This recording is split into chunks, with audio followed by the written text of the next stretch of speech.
Footsteps. Michael heard the footsteps now. It must be later than he had realized.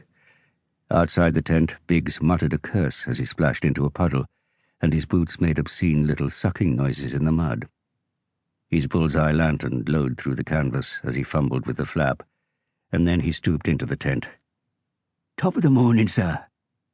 His tone was cheerful, but he kept it low, out of courtesy to the officers in the neighbouring tents who were not flying this morning. "Wind has gone south-southwest, sir, and she's clearing something lovely, she is. Stars shining out over Cambrai."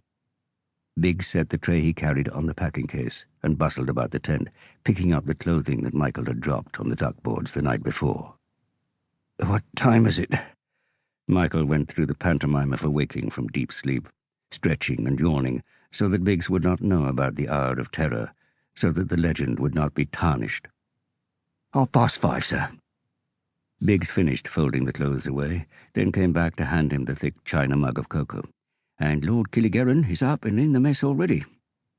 "Bloody man is made of iron," Michael groaned, and Biggs picked the empty whiskey bottle off the floor beneath the cot and placed it on the tray.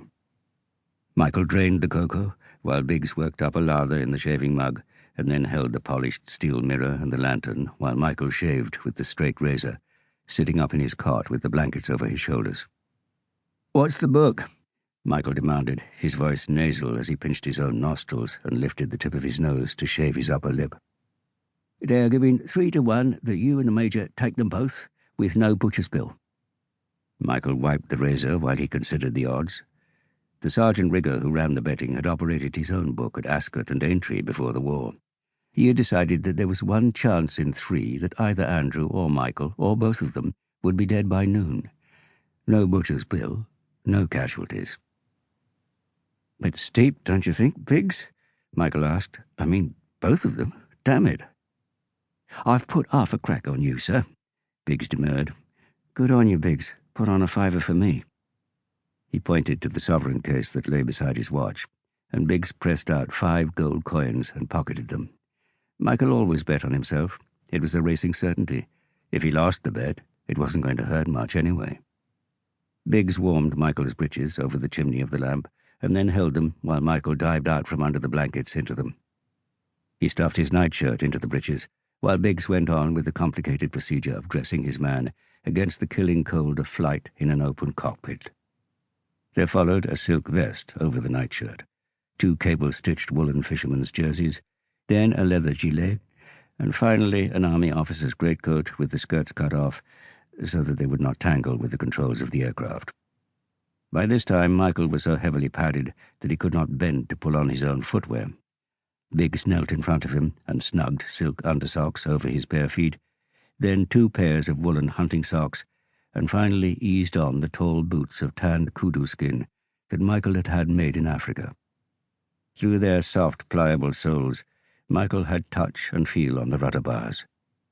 When he stood up, his lean, muscular body was dumpy and shapeless under the burden of clothing, and his arms stuck out like the wings of a penguin. Biggs held the flap of the tent open, and then lit his way along the duckboards, through the orchard, towards the mess. As they passed the other darkened tents beneath the apple trees, Michael heard little coughs and stirrings from each.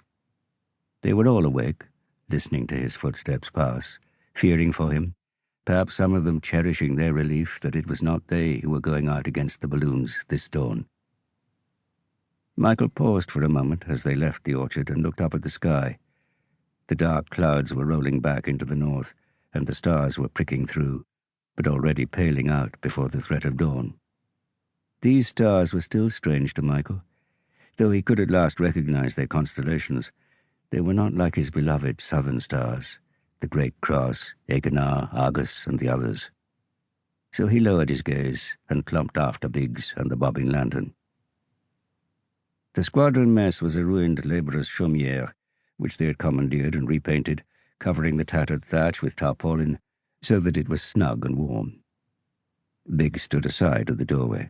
"I'll have your 15 quid winnings for you when you get back, sir," he murmured. He would never wish Michael good luck, for that was the worst of all possible luck. There was a roaring log fire on the hearth, and Major Lord Andrew Killigerran was seated before it. his booted feet. To keep listening to this audiobook, I've left you a link in the description so you can do it, at no cost thanks to Audible's 30-day free trial.